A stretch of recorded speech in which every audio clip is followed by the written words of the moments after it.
तो स्वागत है आपका इस YouTube चैनल पे। तो हम लोग इस वीडियो में देखेंगे आज कक्षा 12वां का मॉडल सेट 1। आपका सब्जेक्ट है, विषय है भूगोल। ठीक है, तो ये सेट 1 का भूगोल का सेट 1 हम लोग देखेंगे। ठीक है, तो चलिए फर्स्ट क्वेश्चन के ऊपर चलते हैं। फर्स्ट क्वेश्चन स्टार्ट करने से पहले अगर आप चैनल पे न्यू हैं तो चैनल को सब्सक्राइब कर लीजिए, साथ में बेल आइकन को दबा के रखिए ताकि आने वाले वीडियो का नोटिफिकेशन आपको मिल सके। और हाँ, आपसे एक छोटा सा रिक्वेस्ट है कि हम आपके लिए इतना मेहनत कर रहे हैं तो आप हमारे लिए थोड़ा सा कर दें कि आप वीडियो को शेयर कर दें। ठीक है, तो चलिए फर्स्ट क्वेश्चन हम लोग देखते हैं। फर्स्ट क्वेश्चन जैसे कि आप स्क्रीन पे देख पा रहे हैं कि निम्नलिखित में से कौन सामाजिक भूगोल का उपक्षेत्रक नहीं है। आप यहाँ पे सिर्फ समझिएगा, उपक्षेत्रक देखिए, टिक नहीं लगाइएगा, नहीं है या नहीं है ये भी देखना है। ठीक है, तो नहीं है तो कौन सा नहीं है, तो यहाँ पे ऑप्शन 4 इसमें से आपका आंसर हो जाएगा ऑप्शन नंबर खा। देखिए हम सीधा आंसर को ही टिक करेंगे क्योंकि अगर हम एक एक करके पढ़ेंगे तो वीडियो बहुत ज़्यादा लंबा हो जाएगा, 28-30 मिनट का हो जाएगा। ठीक है, जो देखने में अच्छा नहीं लगेगा, इसीलिए हम सिर्फ आंसर को ही टिक करते जाएंगे। ठीक है, ऑप्शन आप खुद पढ़ लीजिएगा। चलिए क्वेश्चन नंबर 2 देखिए कि इनमें से कौन राजनीतिक भूगोल का उपक्षेत्रक है। उसमें नहीं है, इसमें है। तो राजनीतिक भूगोल का उपक्षेत्रक कौन है इसमें, तो इसमें आपका ऑप्शन नंबर का निर्वाचन भूगोल। तीसरा क्वेश्चन देखिए, इनमें से कौन आर्थिक भूगोल का उपक्षेत्रक नहीं है, इस जगह पे नहीं है, तो कौन सा नहीं है, ऐतिहासिक भूगोल, ऑप्शन नंबर 3 घा। ठीक है, चलिए क्वेश्चन नंबर 4 की ओर हम लोग देखते हैं। 4 में क्या है कि विश्व के 10 सर्वाधिक आबादी वाले देश की लगभग कितने प्रतिशत जनसंख्या निवास करते हैं। मतलब विश्व के 10 सर्वाधिक आबादी वाला देश जो है, विश्व की लगभग कितने प्रतिशत जनसंख्या निवास करते हैं। 10 देशों में विश्व की जो 10 देश है उसमें विश्व की कितना प्रतिशत जनसंख्या निवास करता है, तो इसमें 60% निवास करते हैं। ठीक है, 10 ही देश में विश्व के 60% लोग रहते हैं। ठीक है, क्वेश्चन नंबर 5 देखिए, ध्यान से समझिए। क्वेश्चन 5 कहता है कि किसी भी देश का वास्तविक घन क्या है। तो किसी भी देश का वास्तविक घन क्या है, तो देश की निवासी है। ठीक है, ऑप्शन नंबर का आपका सही हो जाएगा। चलिए क्वेश्चन नंबर 6 देखिए कि क्या कहता है कि एशिया में बहुत अधिक स्थानों पर कम लोग और कम स्थानों पर बहुत अधिक लोग रहते हैं। यह कथन किसका है, तो यह कथन जो कहा गया है वो George B Cressey, option number गा आपका सही हो जाएगा। ठीक है, चलिए हम लोग देखते हैं क्वेश्चन नंबर 7 कहता है कि इनमें से कौन सा विश्व का सबसे सघन बसा हुआ क्षेत्र है, तो नदी घाट क्षेत्र, ऑप्शन नंबर का। इनमें से कौन जीवन का सर्वाधिक महत्वपूर्ण कारक है, तो जीवन के लिए सर्वाधिक महत्वपूर्ण कारक है देखिए जलवायु। ठीक है, जल की उपलब्धता ये भी जरूरी है, लेकिन जलवायु बहुत इंपॉर्टेंट है, तो ऑप्शन नंबर आपका 8वां का गा होगा। ठीक है, चलिए आगे देखिए क्वेश्चन नंबर 9 हम लोग देखते हैं। 9 में कहता है किस प्रकार के मिट्टी वाले प्रदेश में अधिक लोग निवास करते हैं। तो देखिए दोमट मिट्टी वाले जगह पर अधिक लोग निवास करना पसंद करेंगे क्योंकि यहाँ की ज़मीन उपजाऊ होती है। चलिए हम लोग क्वेश्चन नंबर 10 देखते हैं। 10 में क्या कहता है कि जनांकीय संक्रमण सिद्धांत के किस अवस्था में जन्म दर और मृत्यु दर दोनों उच्च होता है, तो ये प्रथम अवस्था में होता है। ठीक है, चलिए क्वेश्चन ऑप्शन नंबर का आपका सही हो जाएगा। विकास राष्ट्र सामान्यतः जनांकीय संक्रमण के किस अवस्था में होता है, तो यहाँ पे विकसित राष्ट्र सामान्यतः जनांकीय संक्रमण के किस अवस्था में होता है, जो विकसित होते हैं। ठीक है, तो जो विकसित होते हैं उनकी अवस्था होता है चतुर्थ अवस्था। ठीक है, ऑप्शन नंबर घा आपका सही है। चलिए 4 नंबर क्वेश्चन कहता है 12 नंबर क्वेश्चन कहता है कि प्रति 1000 पुरुष पर स्त्रियों की संख्या को क्या कहते हैं, लिंगानुपात कहते हैं। ठीक है, ऑप्शन नंबर खा आपका सही हो जाएगा। चलिए हम लोग 12-13 क्वेश्चन देखते हैं। क्या कहता है कि इनमें से कौन गुणात्मक परिवर्तन है जो मूल्य सापेक्ष है, तो इसका सही आंसर क्या हो जाएगा, इसका सही आंसर हो जाएगा ऑप्शन नंबर गा। ठीक है, ऑप्शन नंबर गा आपका सही हो जाएगा। का और खा दोनों होगा। इनमें से किस देश का जीवन प्रत्याशी सर्वाधिक है, तो जापान के जो लोग हैं उनका जीवन प्रत्याशा सर्वाधिक है। चलिए क्वेश्चन नंबर 15 देखिए कि कहता है कि मानव विकास के आधारभूत आवश्यकता उपागम को मूल रूप से किस संगठन ने प्रस्तावित किया था, तो किसने प्रस्तावित किया था, तो ये ऑप्शन नंबर आपका सही हो जाएगा। खा जो अंतर्राष्ट्रीय श्रम संगठन ने उपागम प्रस्तावित किया था। ठीक है, चलिए क्वेश्चन नंबर हम लोग 16 देखते हैं। 16 में क्या है कि 16 में है कि इनमें से किस देश का मानव विकास सूचकांक भारत से ऊंचा है? तो श्रीलंका का है। ठीक है, ऑप्शन नंबर का आपका सही हो जाएगा। अब यहाँ पे क्वेश्चन 17 कि किस क्षेत्र में कार्यकलाप करने वाले लोग लाल कॉलर श्रमिक कहे जाते हैं?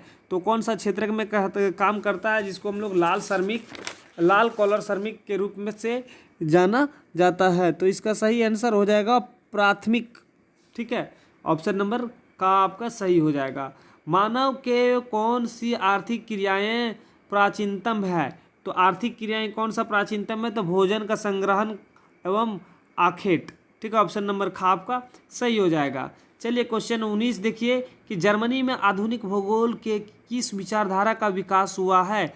तो जर्मनी में जो हुआ है भूगोल का विकास हुआ था उसमें नीतिवादी अधिक है, प्राकृतिकवादी भी हुआ है, लेकिन आधुनिक में नीतिवादी आपका अधिक हुआ है। ठीक है, और निश्चयवादी भी हुआ है। तब कह सकते हैं कि सभी, या फिर आपका आंसर हो जाएगा ऑप्शन नंबर खा या फिर घा। सभी होगा या फिर खा होगा। ठीक है, चलिए अब देखते हैं 20 में क्वेश्चन कि अर्धकुंडे के लेखक कौन हैं? तो अर्धकुंडे के लेखक कौन है? तो इसका लेखक जो हैं वो आपका ऑप्शन नंबर खा जो होगा कार्ल रिटर हैं। ठीक है, कौन है? Karl Ritter. ऑप्शन नंबर खा आपका सही हो जाएगा। ओरिजिन ऑफ स्पीसीज सिद्धांत का संबंध निम्नलिखित में से किस विद्वान से है? तो डार्विन से है। आप 10वां में ही पढ़े होंगे और पढ़ते आ रहे हैं। चलिए 23वां नंबर क्वेश्चन देखते हैं। 23 नंबर क्वेश्चन कहता है कि फ्रांस भूगोल के जनक, जिन्हें संभाववादी विचारधारा का चैंपियन भी कहा जाता है, यह कथन किस भूगोल से संबंधित है? तो किस भूगोलकार से संबंधित? भूगोलवेत्ता से संबंधित है। ठीक है, भूगोल से नहीं, भूगोलवेत्ता से संबंधित है। तो ऑप्शन दिया हुआ है 4, इसमें से आपका सही आंसर होगा घा। ठीक है, डी ला ब्लांस। ठीक है, क्वेश्चन 24 देखिए कि पर्यावरणीय निश्चयवादी विचारधारा की शुरुआत जर्मन के किस विद्वान द्वारा किया गया? तो ये जो किया गया है ये आपका सही आंसर हो जाएगा बेरेनियस। ऑप्शन नंबर गा आपका सही हो जाएगा। ठीक है, 25 में देखिए कि जियोग्राफिया नेचुरलिस, ठीक है, के लेखक कौन है? तो जियोग्राफिया नेचुरलिस के लेखक जो है यहाँ पे दिया हुआ है ऑप्शन। इसका सही आंसर हो जाएगा आपका 4 ऑप्शन में से गा। हाँ, इस जगह पे गा लिख दिया है। ठीक है, तो यहाँ पे देखिए थोड़ा सा मिसप्रिंट है, गागा हम कह रहे हैं, तो थोड़ा आप ध्यान में देखिएगा। यहाँ पे खा है तो यहाँ भी खा दे दिया है। ठीक है, इस जगह पे होगा गा और इस जगह पे होगा घा। तो आपका इसका सही आंसर हो जाएगा आपका ऑप्शन नंबर घा। ठीक है, ये वाला सही आंसर है। ठीक है, चलिए बहुत अच्छा। हम लोग देखते हैं क्वेश्चन नंबर 26 की आधुनिक भूगोल के संस्थापक किसे कहा जाता है? तो आधुनिक भूगोल के संस्थापक जो हैं वो कार्ल रिटर। ठीक है, कार्ल रिटर को कहा जाता है। ऑप्शन नंबर खा सही हो जाएगा। ठीक है, अब क्या कहता है 27 नंबर क्वेश्चन हम लोग देखते हैं। 27 नंबर क्वेश्चन है कि पर्यावरणीय निश्चयवादी विचारधारा के समर्थक विद्वान एलन सैम्पल किस देश की थी? तो जो एलन सैम्पल थी वो किस देश की थी वो आपको बताना है। दिया हुआ है ऑप्शन 4, इस 4 में से आपका एक सही होगा। ठीक है, तो देखिए इसका आंसर हम लोग जानेंगे। तो इसका सही आंसर हो जाएगा ऑप्शन नंबर गा। ठीक है, संयुक्त राज्य अमेरिका होगा। ठीक है, तो देखिए हम जो भी आपके लिए वीडियो बना रहे हैं, ये सभी वीडियो बना रहे हैं तो क्या है कि बहुत ज़्यादा मेहनत तो लगता है। अगर मेहनत लग रहा है, अगर आपको वीडियो अगर ये हेल्प कर रहा है तो वीडियो को आप क्या करते हैं कि देख लेते हैं, लेकिन लाइक या फिर दोस्तों के पास शेयर नहीं कर रहे हैं। तो वीडियो को दोस्तों के पास शेयर कर दीजिए। ठीक है, दोस्तों के पास शेयर कीजिएगा तो भी हमको बनाने में मन लगेगा। ठीक है, तो हम बनाएंगे और आप लोगों के बीच में लेकर आएंगे, तभी तो आपका सॉल्यूशन या आपको जो ये मॉडल सेट का सॉल्यूशन है ढूंढने में आसानी होगा। ठीक है, तो क्या करना है कि हम इस चैनल के ऊपर हम सभी का सॉल्यूशन अपलोड करेंगे एक एक करके, तो चैनल को सब्सक्राइब करके रख लेना है। ठीक है, चलिए क्वेश्चन नंबर हम लोग 29 देख लेते हैं। हाँ, यही क्वेश्चन है। चलिए देखते हैं कि क्या कहता है कि विश्व की कुल जनसंख्या का कितना प्रतिशत भाग भारत में रहता है? तो 17.5% भाग भारत में रहता है। ठीक है। सबसे कम जनसंख्या निम्नलिखित में से किस महाद्वीप में स्थित है? तो सबसे कम जनसंख्या ऑस्ट्रेलिया महाद्वीप में स्थित है। अफ्रीका महाद्वीप में सबसे अधिक जनसंख्या वाला देश कौन है? तो अफ्रीका महाद्वीप में सबसे अधिक जनसंख्या वाला देश नाइजीरिया है। ठीक है। चलिए क्वेश्चन नंबर 32 देखिए आप। 32 में क्या कहता है कि विषम जलवायु के कारण निम्नलिखित में से सबसे विरल जनसंख्या वाला प्रदेश कौन है? तो विषुवत क्षेत्रीय। ठीक है। जनांकीय संक्रमण की किस अवस्था में जनसंख्या विस्फोट होता है? तो यहाँ पे दिया हुआ है ऑप्शन, इसमें से सही आंसर हो जाएगा प्रथम में। ठीक है। जनसंख्या विस्फोट होता है। चलिए क्वेश्चन नंबर 34 हम लोग देख लेते हैं। 34 में कहता है कि जनसंख्या वितरण को प्रभावित करने वाले एक महत्वपूर्ण कारक जलवायु है। निम्नलिखित में से कौन सी जलवायु संघन के लिए उत्तरदायित्व है? ऑप्शन दिया हुआ है 4, तो इसका सही आंसर हो जाएगा अति उष्ण। ठीक है। ऑप्शन नंबर ग सही हो जाएगा। ठीक है। ये आप ध्यान में रखिएगा, ऑप्शन नंबर ग आपका सही है। चलिए हम लोग 35 नंबर क्वेश्चन देखते हैं। 35 में कहता है कि जनांकीय संक्रमण की प्रथम अवस्था की प्रमुख विशेषता की पहचान नीचे दिए गए विकल्प से करें। तो यहाँ पे दिया हुआ है, तो इसमें से बताना है आपको। तो प्रथम अवस्था के बारे में, तो प्रथम अवस्था में क्या होता है कि जन्म दर और मृत्यु दर दोनों उच्च ही होते हैं। ठीक है। तो ऑप्शन नंबर घ सही हो जाएगा। ठीक है। तो चलिए हम लोग 36 नंबर क्वेश्चन देखते हैं कि जनांकीय संक्रमण का सिद्धांत पहली बार किनके द्वारा दिया गया था? तो किनके द्वारा दिया गया था? ऑप्शन दिया हुआ है यहाँ पे, तो इसका सही आंसर हो जाएगा ऑप्शन नंबर घ थॉम्पसन के द्वारा। ठीक है। चलिए हम लोग 37 नंबर क्वेश्चन देखते हैं कि 37 में दिया हुआ है कि कुल क्षेत्रफल तथा कुल जनसंख्या के आधार पर क्या निर्धारित किया जाता है?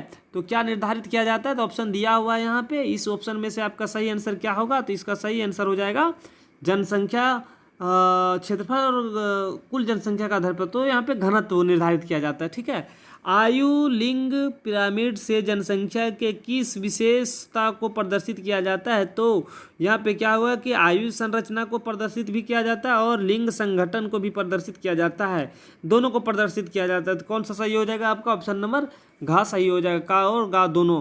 अब 39 क्वेश्चन और लास्ट क्वेश्चन 40 है, तो हम लोग देख लेते हैं इसको। 39 की जनसंख्या पिरामिड में बायां भाग की चौड़ाई दायां भाग से अधिक होना क्या प्रदर्शित करता है? तो बायां भाग की जो चौड़ाई है वो दाहिना भाग से कम है। ठीक है। कम है, तो क्या प्रदर्शित करता है? तो प्रदर्शित यही करता है कि पुरुष जनसंख्या की अधिकतम है, पुरुष जनसंख्या जो है वो अधिक है। ठीक है। यही दिखाता है। चलिए 40 नंबर क्वेश्चन देख लीजिए कि जन्म दर और मृत्यु दर दोनों का समान होना क्या प्रदर्शित करता है? तो देखिए जितना भी जन्म है उतना मृत्यु भी हो रहा है। तो देखिए ये ग्राफ तो बढ़ ही नहीं रहा है। जब बढ़ नहीं रहा है तो क्या है कि स्थिर जनसंख्या है। अगर 5 बच्चे जन्म हुए तो 5 की मृत्यु हो गई। तो क्या है कि पहले से 10 था, उसमें से 5 मर गया, फिर 5 आ गया, तो क्या 10 का 10 रह गया, स्थिर है। ठीक है। तो चलिए इसका सही आंसर क्या हो जाएगा? स्थिर हो जाएगा। ऑप्शन नंबर ख सही हो जाएगा। ठीक है। तो चलिए हम लोग 40 क्वेश्चन का 40वां क्वेश्चन का हल देख लिए। ठीक है। 40 क्वेश्चन का हल देखे तो ये 40 में से 40 हम आप लोगों के बीच में लेके चलाएं। ठीक है। तो चलिए अब हो रहा है वीडियो लंबा, अब वीडियो को करते हैं हम समाप्त। उससे पहले अगर चैनल पे आप न्यू है तो चैनल को सब्सक्राइब कर लिए, साथ में बेल आइकन को दबा कर रखिए ताकि आने वाली वीडियो का नोटिफिकेशन आपको पहले मिल सके। ठीक है। तो चलिए अब कर देते हैं वीडियो को समाप्त। जय हिंद।